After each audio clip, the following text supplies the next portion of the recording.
téléspectateurs et internautes d'Enseigne-moi Canal International, c'est encore une joie pour moi, pasteur David Goma du Centre du Réveil Chrétien, d'être avec vous dans ce programme où nous allons profiter de ces quelques instants que Dieu a disposés pour avancer ensemble dans la connaissance de la vérité, dans la connaissance de l'œuvre de notre Dieu en notre faveur et de l'avancement de son royaume sur la terre. Nous allons parler aujourd'hui de la foi en la parole de Dieu. Comprenez, bien-aimés, que premièrement, vous devez posséder votre foi. Cela veut dire que votre foi ne doit pas être un élément hasardeux au-dedans de vous. Ça doit être une connaissance. Vous connaissez que vous avez la foi et que cette foi est un instrument important pour le salut de votre vie et pour le salut des autres et que vous devez l'utiliser quotidiennement, que vous devez investir cette foi effectivement en Dieu. Donc, deuxièmement, vous devez croire dans le vrai Dieu. Votre foi ne doit pas être investie dans les idoles ou dans la confusion, mais votre foi doit vous permettre de connaître et de servir le vrai Dieu. Et comme nous le voyons, nous avons connu Dieu par le témoignage des patriarches. Abraham, Isaac, Jacob et tous les patriarches qui ont marché avec Dieu, qui nous ont révélé des choses extraordinaires dans lesquelles nous marchons encore aujourd'hui, qui ont déclaré des prophéties qui nous concernent et nous connaissons la véracité de leurs témoignages. En effet, comme il est dit dans Hébreux 11, il est dit que la foi est une ferme assurance des choses que l'on espère, une démonstration de celles que l'on ne voit pas. Pour l'avoir possédé, les anciens ont obtenu un grand témoignage, un témoignage favorable. Et nous avons la foi dans le vrai Dieu parce que ce Dieu s'est révélé. Jean 1, la parole s'est faite chair. Nous connaissons Dieu par le fait que Jésus-Christ de Nazareth s'est manifesté à l'humanité, a donné sa vie, est mort et ressuscité. En cela, nous sommes heureux de connaître le vrai Dieu et notre foi repose en paix sur cette connaissance de la vérité. Et le Seigneur, qui s'est lui-même sanctifié pour nous, nous donne véritablement de vivre une foi épanouie, une foi riche, et cela pour enrichir notre génération. Mais le challenge de la foi ne s'arrête pas là.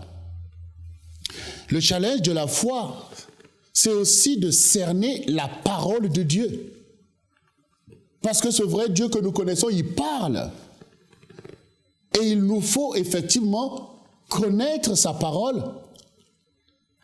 et recevoir sa parole. Et la Bible nous démontre que ça n'a pas été simple pour Israël de marcher par la parole de Dieu. Et ça ne l'est pas aujourd'hui pour nous. Ce n'est pas simple pour beaucoup de chrétiens de marcher par la parole de Dieu. Et pourtant, ils croient en Dieu. Mais quand la parole sort et que cette parole s'adresse à eux, et vous-même qui m'écoutez, combien de fois Dieu vous a parlé? Est-ce que vous avez cru en tout ce qu'il vous a dit? Ce n'est pas certain. Souvenez-vous vous-même des prophéties que vous avez entendues, des songes, des révélations, ou même en lisant la parole, vous avez reçu que cette parole est pour moi. Et quelques jours plus tard, vous avez fait le choix de mettre cette parole à côté et de marcher dans vos réalités. Donc cela demeure aussi un challenge important pour nous que de comprendre que notre foi doit aller jusqu'à croire dans sa parole. Regardez ce que le Seigneur dit dans le livre de Luc 6, du verset 47 au verset 49. « Je vous montrerai à qui est semblable tout homme qui vient à moi, entend mes paroles et les met en pratique. Il est semblable à un homme qui, bâtissant sa maison, a creusé profondément et a posé le fondement sur le roc. Une inondation est venue. Et le torrent s'est jeté contre cette maison sans pouvoir l'ébranler, parce qu'elle était bien bâtie. Mais celui qui entend et ne met pas en pratique est semblable à un homme qui a bâti une maison sur la terre, sans fondement. Le torrent s'est jeté contre elle. Aussitôt, elle est tombée. Et la ruine de cette maison a été grande. Donc, nous voyons bien que Jésus nous met déjà en garde contre le fait de venir, d'écouter ces paroles et de ne pas réaliser la véracité de ces paroles pour croire dans ces paroles. Car mettre en pratique veut dire qu'on a cru dans cette parole. Vous ne pouvez pas mettre une parole en pratique alors que vous n'avez pas cru dans cette parole-là. Donc des fois, vous vous dites vous-même, mais oui, Dieu m'avait dit, mais je n'ai pas fait. Mais vérifiez si vous avez foi dans sa parole. Parce que quand vous avez foi dans sa parole, cette foi vous pousse à pratiquer cette parole-là. C'est clair que dans ma trajectoire, il fut un temps où je sais que j'avais la foi en Dieu, j'avais cette foi en lui, cette croyance.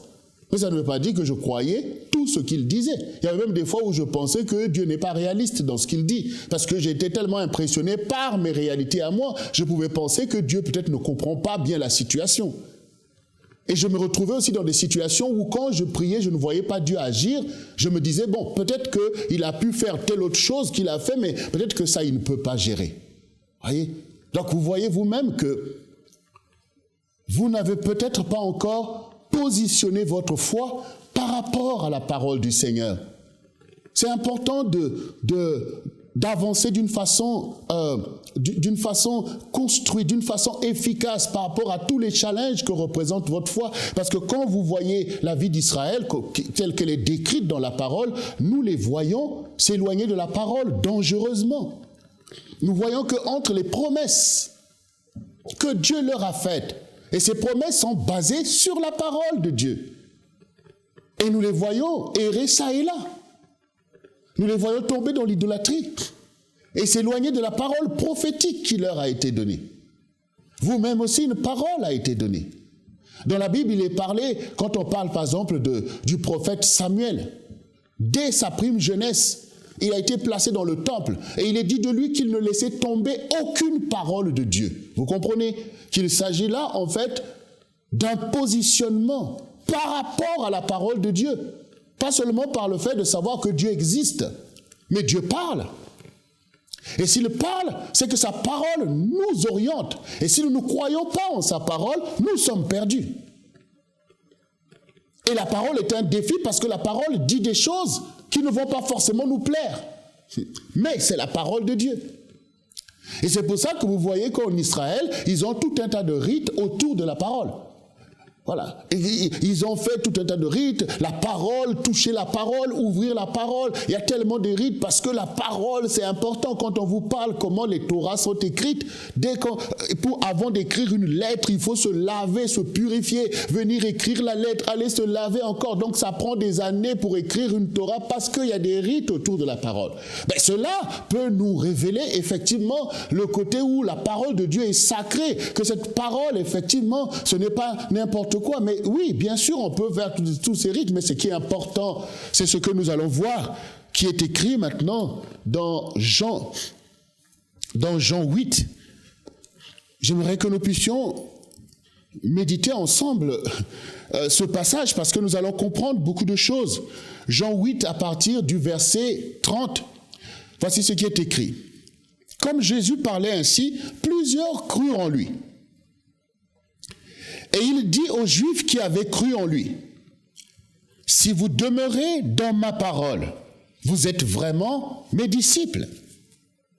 Vous connaîtrez la vérité, et la vérité vous affranchira. » Ils lui répondirent, « Nous sommes la postérité d'Abraham, et nous ne fûmes jamais esclaves de personne. Comment dis-tu, vous deviendrez libres ? » En vérité, je vous le dis, répliqua Jésus, quiconque se livre au péché est esclave du péché. Or, l'esclave ne demeure pas toujours dans la maison, le Fils y demeure toujours. Si donc le Fils vous affranchit, vous serez réellement libre. Je sais que vous êtes la postérité d'Abraham, mais vous cherchez à me faire mourir parce que ma parole ne pénètre pas en vous. Je dis ce que j'ai vu chez mon Père, Et vous, vous faites ce que vous avez entendu de la part de votre père. » Ils lui répondirent, « Notre père, c'est Abraham. » Jésus leur dit, « Si vous étiez enfants d'Abraham, vous feriez les œuvres d'Abraham. Mais maintenant, vous cherchez à me faire mourir, moi qui vous dis la vérité que j'ai entendue de Dieu. Cela, Abraham ne l'a pas fait. Mais maintenant, vous cherchez à me faire... Abraham ne l'a pas fait, pardon. Vous faites les œuvres de votre père. » Ils lui dirent, « Nous ne sommes pas des enfants illégitimes. Nous avons un seul Père, Dieu. » Jésus leur dit, « Si Dieu était votre Père, vous m'aimeriez, car c'est de Dieu que je suis sorti et que je viens. Je ne suis pas venu de moi-même, mais c'est lui qui m'a envoyé. Pourquoi ne comprenez-vous pas mon langage? Parce que vous n'écoutez pas ma parole. Vous avez pour père le diable, et vous voulez accomplir les désirs de votre père. Il a été meurtrier dès le commencement, et il ne se tient pas dans la vérité, parce qu'il n'y a pas de vérité en lui. Lorsqu'il profère des mensonges, il parle de son propre fond, car il est menteur et le père du mensonge. Et moi, parce que je dis la vérité, vous ne me croyez pas. Qui de vous me convaincra de péché? Si je dis la vérité, pourquoi ne croyez-vous pas?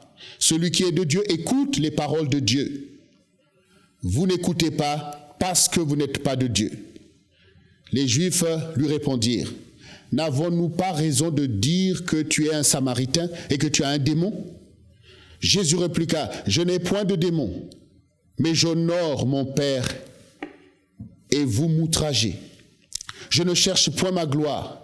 Il en est un qui la cherche et qui juge. En vérité, je vous le dis, si quelqu'un garde ma parole, il ne verra jamais la mort. » Maintenant, lui dirent les Juifs, « Nous connaissons que tu as un démon. Abraham est mort, les prophètes aussi. Et tu dis, si quelqu'un garde ma parole, il ne verra jamais la mort. Es-tu plus grand que notre père Abraham qui est mort et les prophètes aussi qui sont morts? Qui prétends-tu être? » Jésus répondit, « Si je me glorifie moi-même, ma gloire n'est rien. C'est mon Père qui me glorifie, lui que vous dites être votre Père et que vous ne connaissez pas. Pour moi, je le connais. Et si je dis que je ne le connais pas, je serai semblable à vous, un menteur. Mais je le connais et je garde sa parole. Abraham, votre père, a tressailli de joie de ce qu'il verrait mon jour. Il l'a vu et il s'est réjoui. » Les Juifs lui dirent, « Tu n'as pas encore 50 ans et tu as vu Abraham. » Jésus lui dit, en vérité, je vous le dis, avant qu'Abraham fût, je suis. » Là-dessus, ils prirent des pierres pour les jeter contre lui et Jésus se cacha d'eux et sortit du temple. Une longue lecture, mais qui nous place puissamment dans notre sujet. On voit bien que ces personnes ont cru en lui, ils ont entendu prêcher la parole, ils ont cru en lui. Mais quand maintenant il s'agit de la parole de Dieu, quand il s'agit de la vérité, quand il s'agit maintenant que ces paroles demeurent en eux, parce que par la foi vous possédez les paroles de Dieu pour les mettre en pratique au quotidien, car Dieu ne parle pas en vain. Bien-aimés, vous qui avez reçu la foi en Dieu, sachez que Dieu a créé l'univers et qu'aucune de ces paroles n'a résonné en vain. Voyez toutes les choses que Dieu a faites pour que vous réalisez la puissance et la véracité de sa parole. Quand vous avez la grâce de recevoir une parole de Dieu qui s'adresse à vous, c'est une grande bénédiction pour vous. Si Dieu a été capable de façonner l'univers par sa parole, qui sommes-nous pour pouvoir remettre en cause sa parole? C'est pour nous que Dieu parle. Et là, nous voyons effectivement que Jésus révèle, malgré la foi de ses auditeurs, qu'ils ne croyaient pas dans la parole de Dieu et qu'ainsi ils étaient manipulés par Satan. C'est vrai que dans la pratique, nous voyons bien beaucoup de chrétiens qui sont remplis de bonnes intentions, mais qui ne connaissent pas le Seigneur parce qu'ils n'acceptent pas la parole dans sa vérité, dans sa puissance. Ils pensent que la parole va leur parler dans le sens de leurs désirs. Non, la parole est une épée à double tranchant. Elle opère au milieu de toi. Elle te libère de tes confusions. Elle est là pour te révéler la puissance de la parole de Dieu. Car la pensée de Dieu est au-dessus de tes réalités. Et nous devons avoir une attitude de nous soumettre à la parole. Ce n'est pas la parole qui se soumet à nous, c'est nous qui nous soumettons à la parole de notre Dieu. Et nous avons vu la rébellion de ces auditeurs devant le Seigneur qui leur révèle la vérité au lieu de se convertir. Vous voyez, ce n'est pas tout de dire, Jésus, je te donne, il faut se convertir à sa parole. Parce que le Seigneur, c'est la parole vivante. Si Dieu ne parle pas, c'est la porte ouverte à ce que chacun se crée son propre Dieu. Ce qui nous unit, nous, en tant que chrétiens, c'est l'obéissance à sa parole. Pourquoi il y a tout un foisonnement des dénominations? C'est toujours cette volonté, chacun, d'interpréter les choses à sa manière. Et cela a causé beaucoup de difficultés aussi à l'avancement du royaume de Dieu.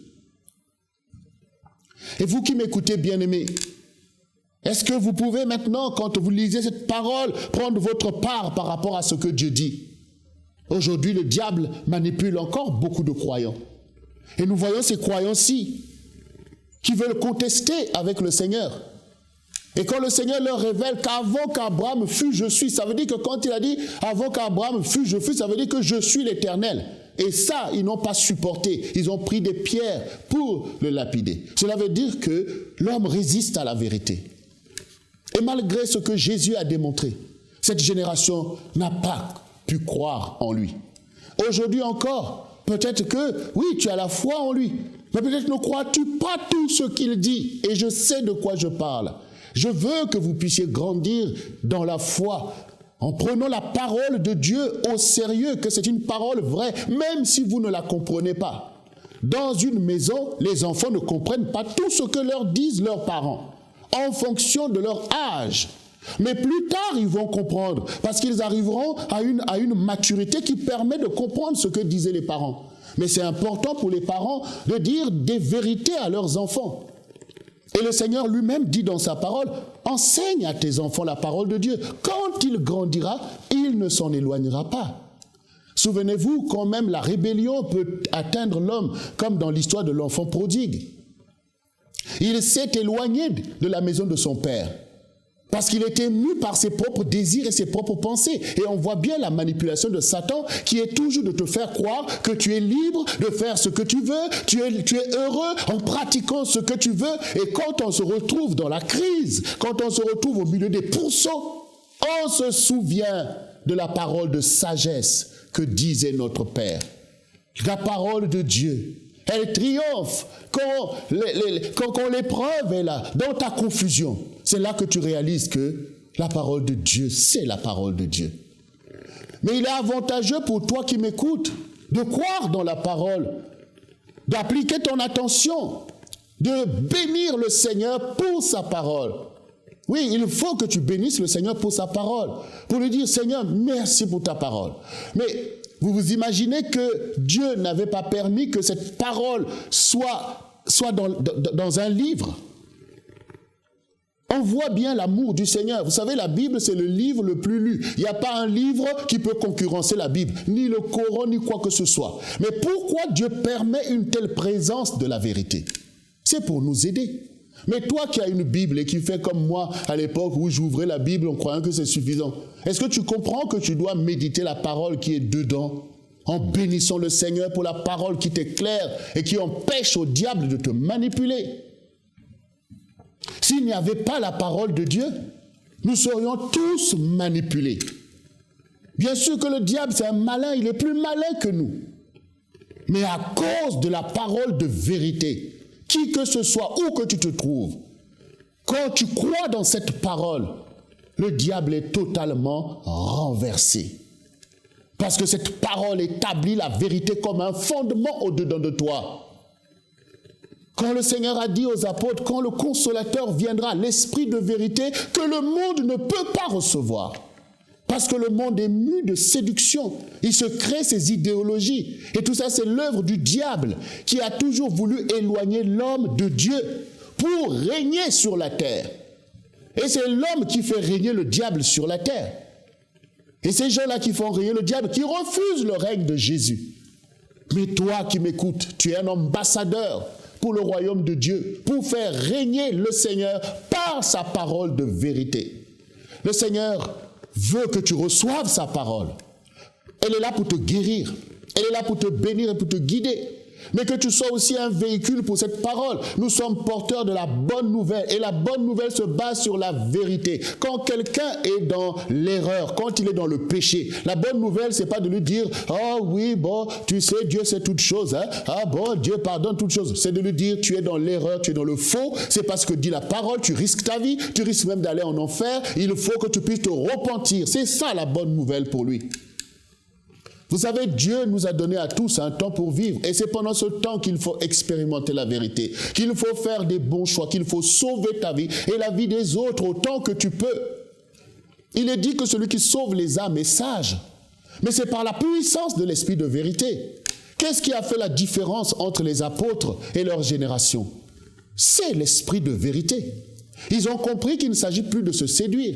Et nous le voyons dans l'histoire de Saul, lui qui a été élevé dans des traditions hébraïques. Mais quand il a rencontré Jésus selon la vérité, il a fait son choix.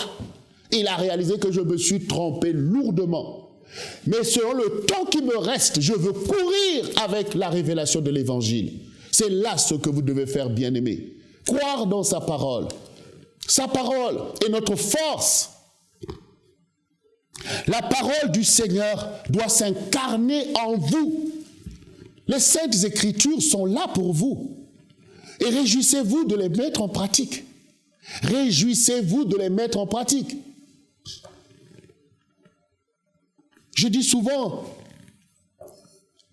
notamment à des frères, vous savez, la parole dit par exemple, l'homme quittera son père et sa mère et s'attachera à sa femme et les deux deviendront une seule chair. Mais je vois souvent des frères qui sont là, ah bon, ça va pas, je suis seul, j'ai des difficultés. Oui, ça ce sont tes réalités. Mais est-ce que tu discernes la vérité? La vérité, c'est que tu dois quitter ton père et ta mère et t'attacher à ta femme. Est-ce que tu crois cette parole?